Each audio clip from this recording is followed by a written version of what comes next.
Sensationally silver, because you are. Welcome, everyone, to Sensationally Silver, A State of Mind, conversations with extraordinary, ordinary persons of age, people who are going to bring you information, inspiration, and validation. Join us.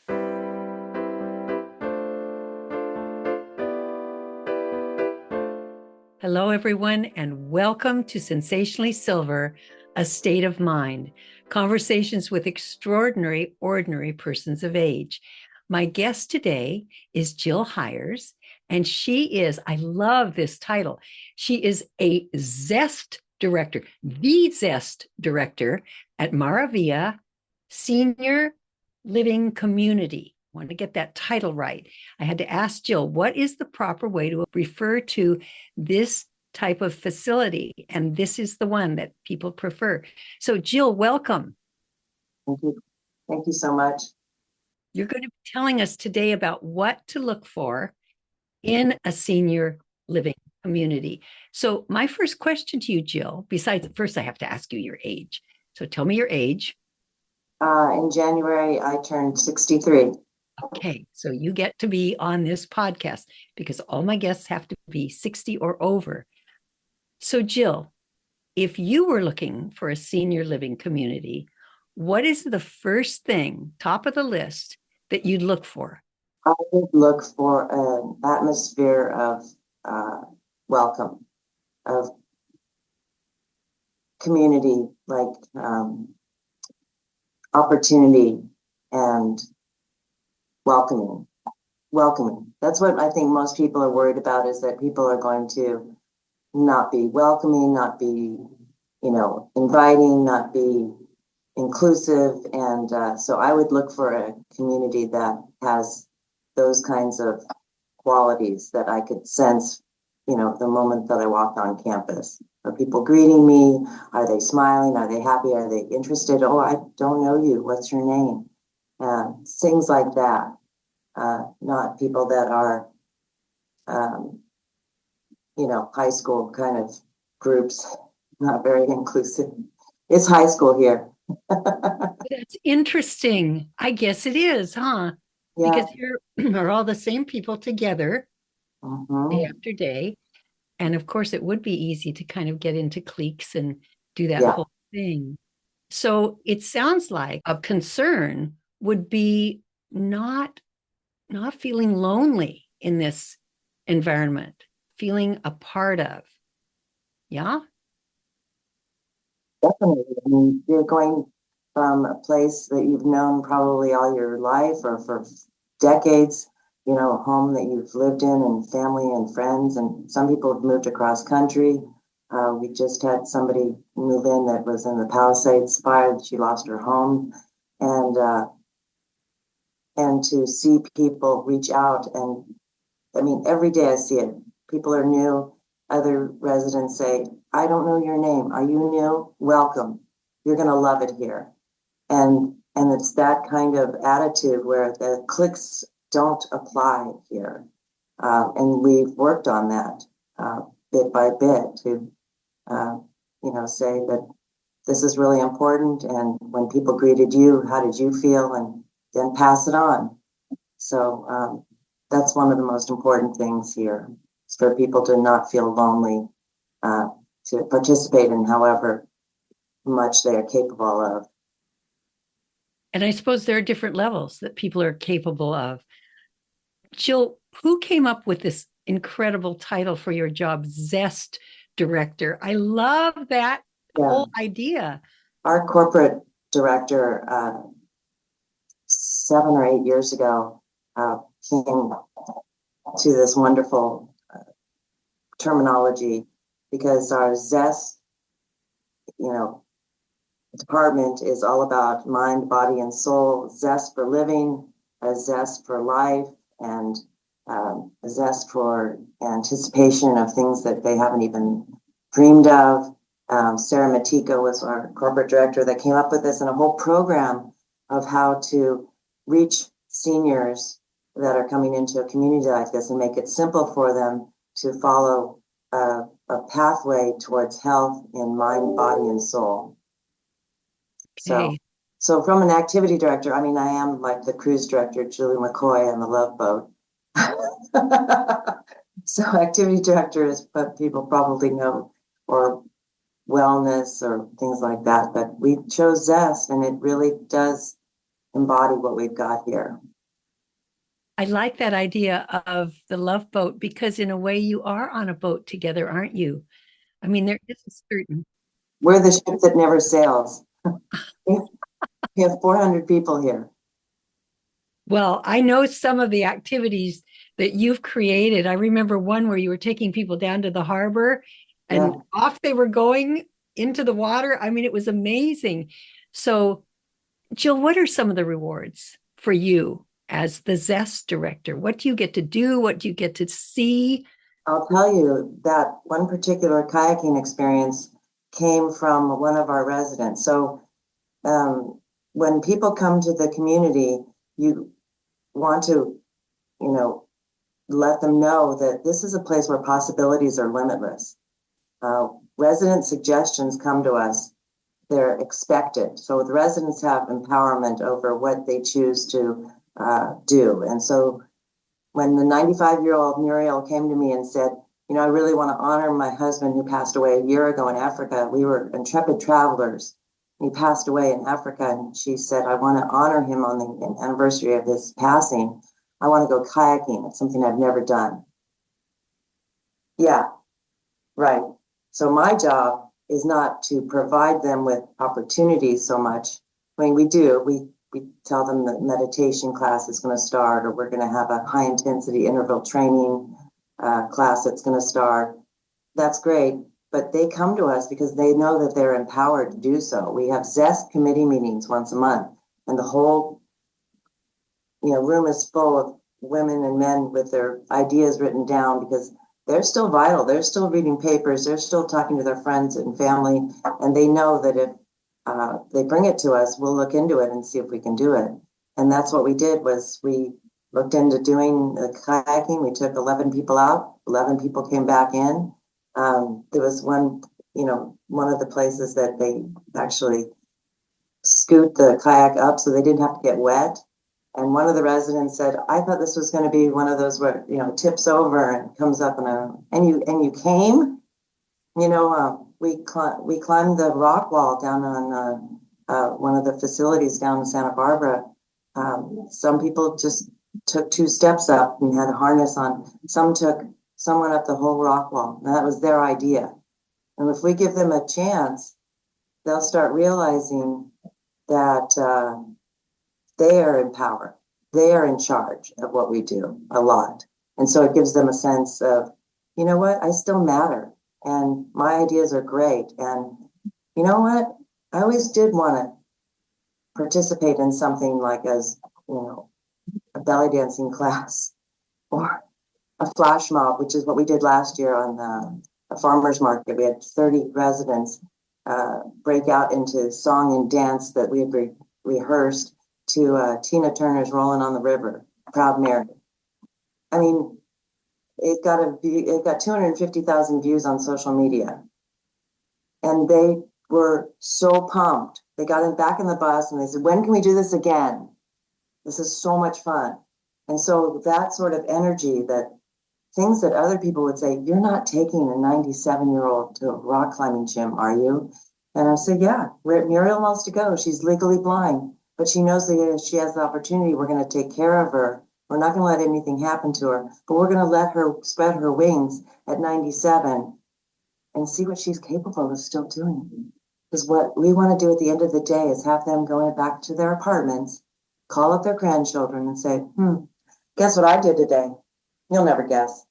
I climbed a rock wall. Something like that. And we want to have that opportunity every day and whatever they want to do. So it sounds like this community is not a place where options necessarily shrink, but where dreams can keep on coming true, dreams that have never been realized. Dreams that they never even thought of. Say that again? Dreams that they never even thought of. Okay. because they probably spark one another with Oh, yeah. ideas and different kinds of ambitions. I want to accomplish this. So, on a little bit more somber note, imagine that a lot of people who come to the community are also like your person that you mentioned who's just lost a home in the Palisades. There's grief. How does that get addressed in your community? Well, we have Alzheimer's caregivers support groups. We have hospice support groups. We have, people just reach out to other people. We had a man pass away after going to the Maritime Museum, and he and his wife lived here about 5 years, and he passed away suddenly from a severe stroke, and everybody came together to support his wife and the family, and made it, because they know that this is how the life goes. So we address it as a normal part of the process, and everybody's there for the person that is grieving in the capacity that they can offer support. So important. I know, Jill, because often in communities like this, people avoid one another because they don't want to face the grief of losing that person. Should that person die before they do, then here's this loss. And so people don't become friends. They don't connect up. They don't share what they have in common with one another, whether it's this wonderful accomplishment of climbing a rock wall, or if it's losing somebody who's very precious, or losing a home, having to move, whatever that is. So your community supports people interacting rather than isolating. Yeah. I think that we do a very good job of recognizing and being honest about the process of life and the transitions, that people go through with their health, with their mental capacity. We have a joke here. We're all going to say this over and over again. Remind me of your name again. And like, and it's a joke because we are admitting that this is a normal process of our life. This is a normal transition. We're going to forget. We're going to have limited, diminishing returns, whether it be physically, mentally, emotionally. We see it every day where residents are, we put out a sign that this person has passed away so that other people know. I mean, if their family agrees to it, if their spouse. So-and-so did pass. Okay. So now the residents know that his wife or her husband is going to need some support. And it's just faced head on like a normal part of living, which it is a normal part of living. And nobody's afraid of it because guess what? They know that they have built a groundwork of people that are their support system. We're not alone. We are all in this together, no matter what happens. And the staff is really taught to integrate and ask questions and get to know people. That we have high school kids that work in the food service department and in the dining rooms and deliver meals to people that are, maybe not feeling well or just feel like they want to stay in. And so we're trained in how to approach difficult situations, conversations, or just be supportive and be there. And they're taught, this is a wonderful thing. These high school kids are taught this as well as everybody else to look at this as a normal transition of life. Yeah, and yet we do avoid it. So, Jill, are there some glaring signs that a facility or a community might not be what someone is looking for, that you would want people to be able to look for?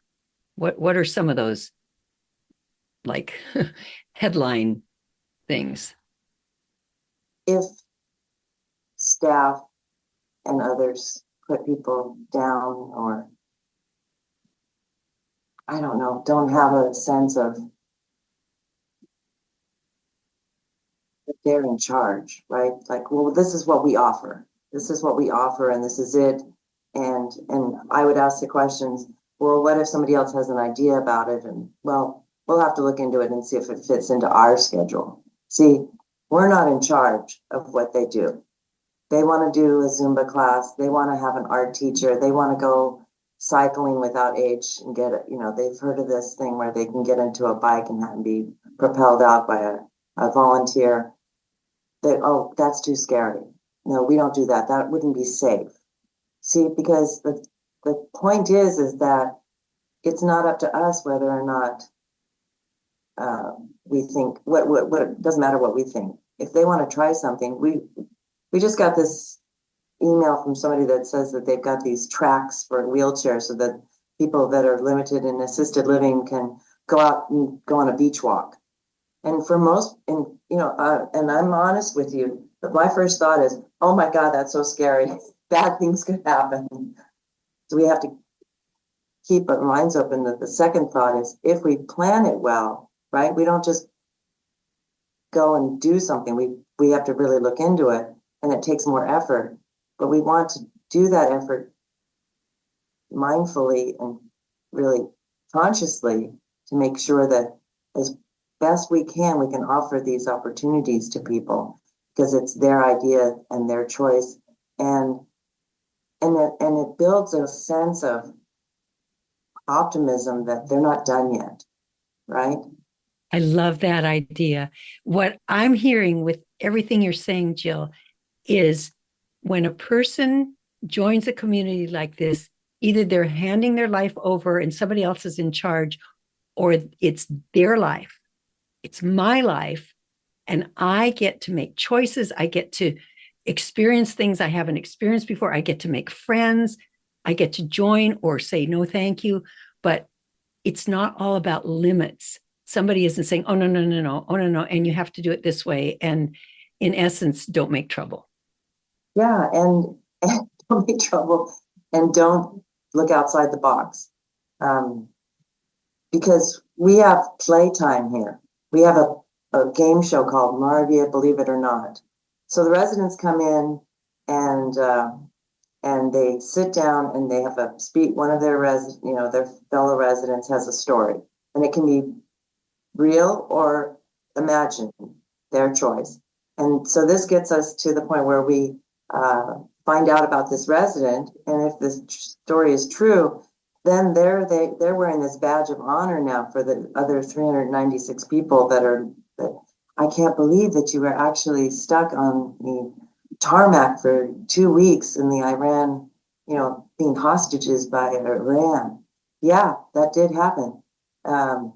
So when we get playful, when we get silly, when we get vulnerable, when we get honest, when we open ourselves up, we get a chance to say, I got lots to do. I got lots to try. I did this. What else could I do? I could do other things. I don't even know what's around the corner, but when you wake up in the morning, you look at your daily schedule and say, you know what? I've always wanted to do X and, become an artist. And nobody looks at a 98-year-old and says, you're the next new artist here, right? In most places, in most people. We're changing the way that people look at things. And even though that person will go to the art class and go, I'm not an artist, I'm not an artist. I put them in the art show and say, you're an artist. Stop saying you're not an artist. You are. You started this year. And we had badges made. On what date did I become an artist? On this date, April 11th, I became an artist. And so people feel like there's a reason to get up in the morning because the possibilities are out there. They just don't know what's going to happen. They might participate in an Olympic event because the Olympics are going on. I had 3 90-plus-year-old women dress in Santa Barbara UCSB Gaucho uniforms. My husband's the ice hockey coach at UCSB. And they put on jerseys and they slap shotted me with plastic handles and, pucks. And they were whatever you call it, like mad dogging me with a picture that was on the front of the newsletter, like, we're hockey players, you know? Because like I said, we want them to go home at night and call up their grandkids and go, yeah, I tried out hockey today. It was fun, you know?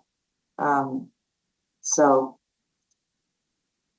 that's important, I think, is to feel like they have this optimism and choices. And even if they just want to show up, right?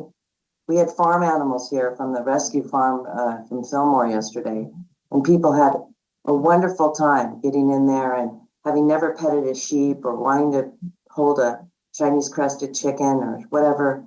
You know, it was just this chance for people to meet and get to know each other and share stories and have a great time out in the wonderful, you know, weather that we have. And that sort of thing is what I look for when the residents come to me and say, we'd really love to have, you know, a farmer's market, and or we should have a bake-off because it's Heart Healthy Month in February, and we should do this. And so we build on it, right?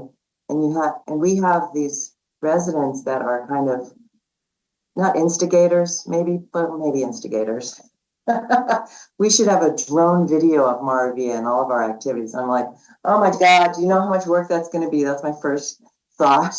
My second thought is this is going to be amazing. You know, go to our website and see the drone video that was organized by one of our 80-plus-year-old residents who was a former actor, or is still a voiceover actor. But these things are just common. It becomes a commonplace. People start accepting that this is the new normal.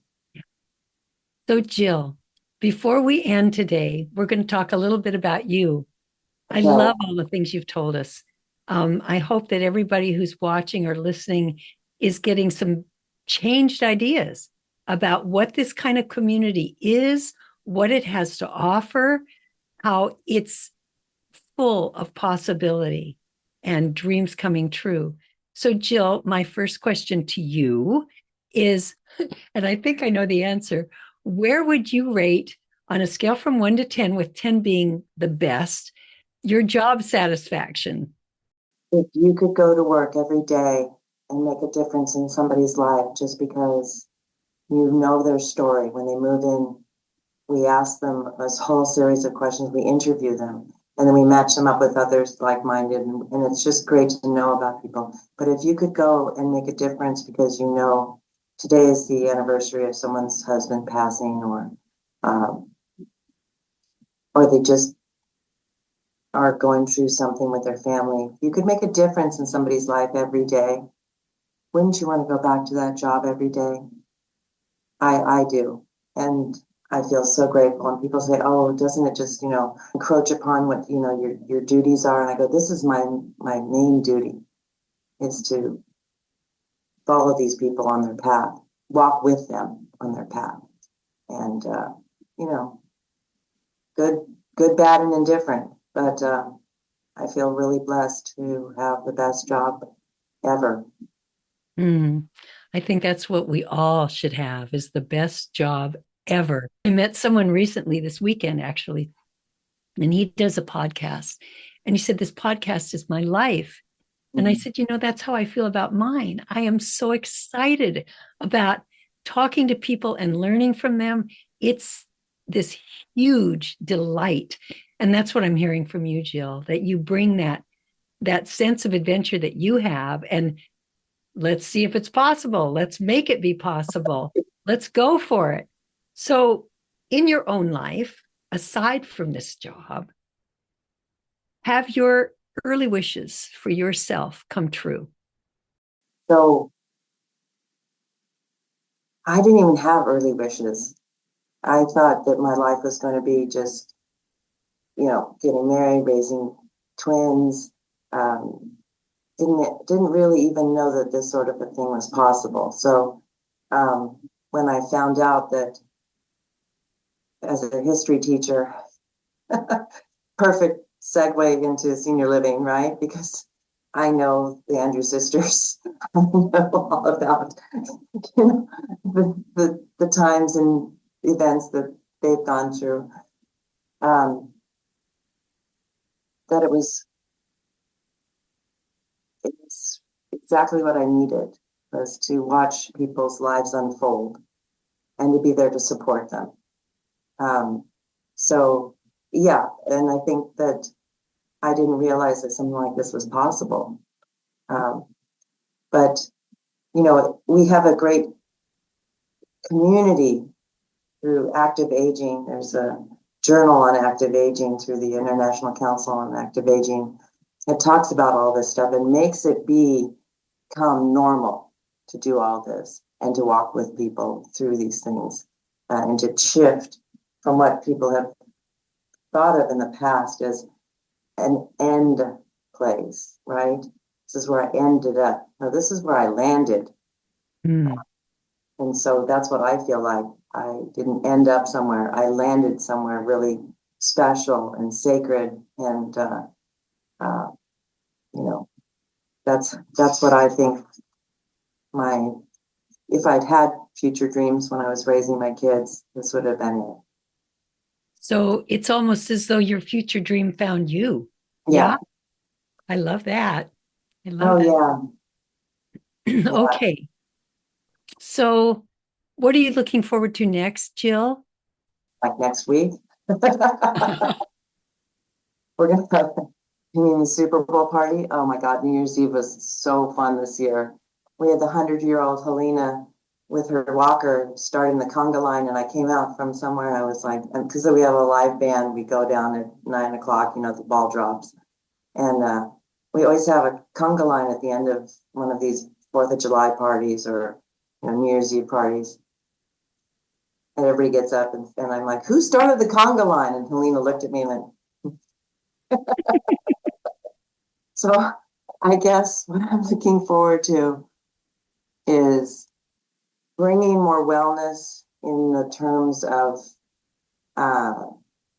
acceptance and where we're at, but also, meditation, sound bathing, yoga, getting people to really believe that no matter where they start, they could be 95, but they can start lifting weights and be stronger, that small gains are small gains, right? Because it sounds like from what we've been talking about that this is happening to everybody, that everybody's looking forward to the next new thing. No, a lot of people are just enjoying what they're doing. But I want to expose people that live here to other things because they're fascinating. They're brilliant. They've run companies. They've done rocket ships. They've been authors and promoters. And so I'd like to offer those things to people so that they continue to see what is available out there. They might not want to participate in it, but they're sure as heck happy to be observers of things like that. So, we talked about doing goat yoga. We decided not to. Things like that, like this is what happens. We are not going to do it here, but they're excited with a sense of expectancy. And so I want to make sure that continues. And if any of your viewers have suggestions, let me know. All right. So we'll put up some information so people can get those to you. And Jill, to end today, what would you like to say to your contemporaries? Any advice, wishes? What do you have to say to people at your time of life? I guess I would say that people that outwardly, I see people as they are. I don't see them as maybe other people do, frail, handicapped, mentally, diminished, need to be taken care of. I would like people to understand that we just have to meet people at their needs, right? And get to know them as best we can and honor their path. Try not to change it or try not to hold on to what their family member used to be like and get upset about it, but be more of an acceptance of where they are in that life of theirs, because we will soon be there. And so that letting go of perfection that letting go of, well, Mom, you always used to love doing this. Why don't you do this anymore? Let people be where they're at. They don't have to take up all of this. It's the energy of this community that sustains a lot of people that don't do what they used to do, and be an acceptance of that. And it's okay. It's a natural way. We seem to be wanting to be like that 100-year-old person that's running the quarter mile and breaks the record. That's not everybody, you know. Meet people where they're at and just accept that it's a natural, normal part of this life, and enjoy every day, whatever it brings. I fell into this job when my husband threw me out of the house. I went and worked in a memory care uh, for 2 years, and I thought my life was over. And then we did a Hawaiian themed party, and I had my belly dancing teacher, Beth Amin, who should be on your podcast if she hasn't already. And she's a belly dancing teacher of mine. And she said, I said, we need a hula dancer. She goes, I'm a belly dancer teacher. I said, they're not going to care. And seeing how they reacted, people that, had a lot of mental impairment, memory care is that, still enjoying life, still remembering things, stress of their lives, like fading away. I didn't talk about this, but stress of their lives, of their families and what their expectations are, and maybe the rifts and things like that. That's the part of going through what we all go through. And so when I came here to Maravia, it was set up to really meet people wherever they're at whatever, stage they're at. And that was my journey, because they're not going backwards, they're going forwards. And it's not easy. Like I said, people are passing away every week. And the challenge is to stay close to them. Don't back off and not feel the feelings. But yeah, walk with them. It's a gift. That's why they call it the present. I love that too, Jill. So stay open to what's true today. Stay open to possibilities for tomorrow. And don't let the past, good or bad, weigh you down, it sounds like. Yeah. Thank you, Jill. Thank you so much. Thank Thank you, you. Robin. Yeah, as well. And thank you to all of you viewers and listeners for joining us today and joining with Jill, teaching us about this next stage of life. We'll see you next time. Sensationally Silver, A State of Mind, is sponsored by Sensationally Silver, a complete hair care product line created especially for people with hair like ours, naturally gray and white hair. Sensationally Silver products can be found exclusively at sensationallysilver.com.